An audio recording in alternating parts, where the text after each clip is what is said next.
শীত মানেই মজার মজার সবজি।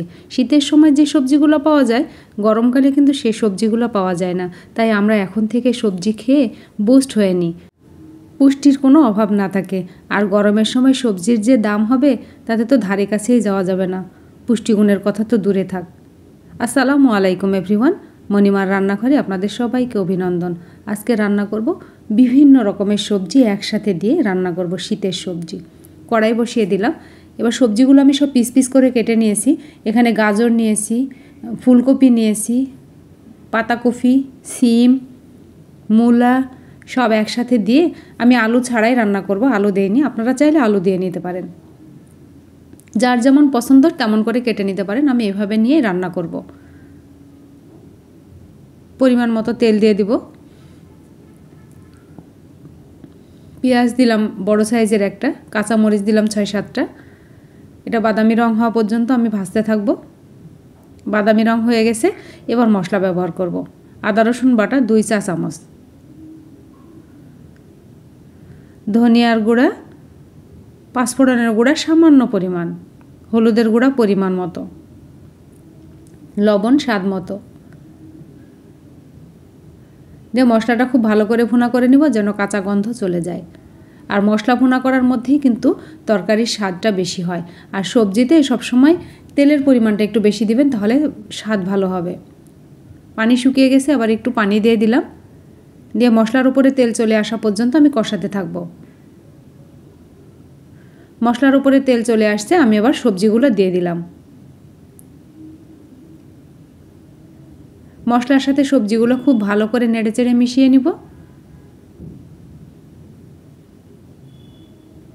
সবজিগুলো মিশানো হয়ে গেছে, এবার আমি ঢাকনা দিয়ে ঢেকে রাখব। গ্যাসের পরিমাণ খুবই কম, খুব স্লো গ্যাস বের হচ্ছে, সেজন্য ঢাকনা দিয়ে ঢেকে রাখলাম। তরকারি কষানো হয়ে গেলে এরপরে ফিরে আসব। সবজি কষানো হয়ে গেছে, এবার সেদ্ধর জন্য একবারে পানি দিয়ে দিব।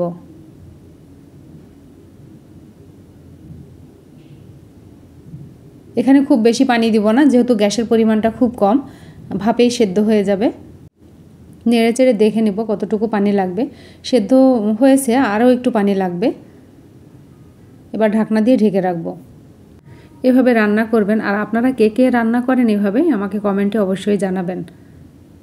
এই সবজিটা আমার কাছে ভীষণ ভালো লাগে, রুটি পরোটা সাথে ভীষণ ভালো লাগে, ভাতের সাথেও খাওয়া যায়। আমি ঢাকনা তুলে আরেকটু নেড়েচেড়ে দিব যেন খুব ভালো মতো চারিদিক থেকে সেদ্ধ হয়। ঢাকনা দিয়ে ঢেকে রাখলাম, আবারও ভালো মতো ঢেকে রাখবো। সেদ্ধ হওয়ার পরে আমি এবার ফিরে আসব 5 মিনিট পরে। 5 মিনিট হয়ে গেছে, এবার ঢাকনা তুলে দেখছি সেদ্ধ হয়ে গেছে, রান্নাও কমপ্লিট হয়ে গেছে। এবার চুলা অফ করে দেব। হ্যাঁ, আগের তুলনায় এবার গ্যাসের পরিমাণটা একটু বেশি আসছে।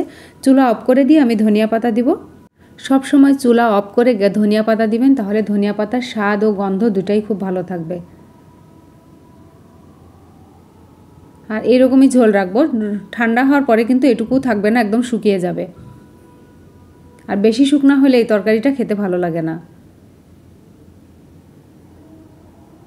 এবার খুব ভালো করে নেড়েচেড়ে আমি ঢাকনা দিয়ে ঢেকে রাখবো। তারপরে পরিবেশনের জন্য নিয়ে আসব।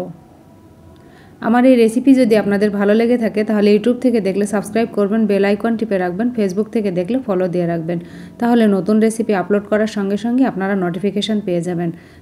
লাইক কমেন্ট শেয়ার করবেন ফ্রেন্ডস অ্যান্ড ফ্যামিলির মাঝে, যারা নতুন তাদের শিখতে সুবিধা হবে। আপনাদের একটা লাইক কমেন্ট শেয়ার আমার রান্নার প্রতি অনেক আগ্রহ বাড়িয়ে দেয়। দেখুন কি সুন্দর হয়েছে দেখতে, কালারফুল লাগছে কত। আর বাচ্চারাও কিন্তু এরকম কালারফুল সবজি দিলে কিন্তু খাবে। এটা দিয়ে আপনি একটা রোলও তৈরি করতে পারবেন, পরোটা রুটির সাথে জড়িয়ে দিবেন, দেখবেন ওরা খুব মজা করে খেয়ে নেবে। যদি সস দিয়ে একটু দিয়ে দিতে পারেন তো অসাধারণ হয়ে গেল। রুটি পরোটার সাথে রোলের মতো করে জড়ে দিয়ে ওদের বাচ্চাদের হাতে দিয়ে দিতে হবে। আগামী রেসিপি নিয়ে আসা পর্যন্ত আপনারা নিরাপদ সুস্থ সুন্দর থাকবেন, আমাদের জন্য দোয়া করবেন। আল্লাহ হাফেজ।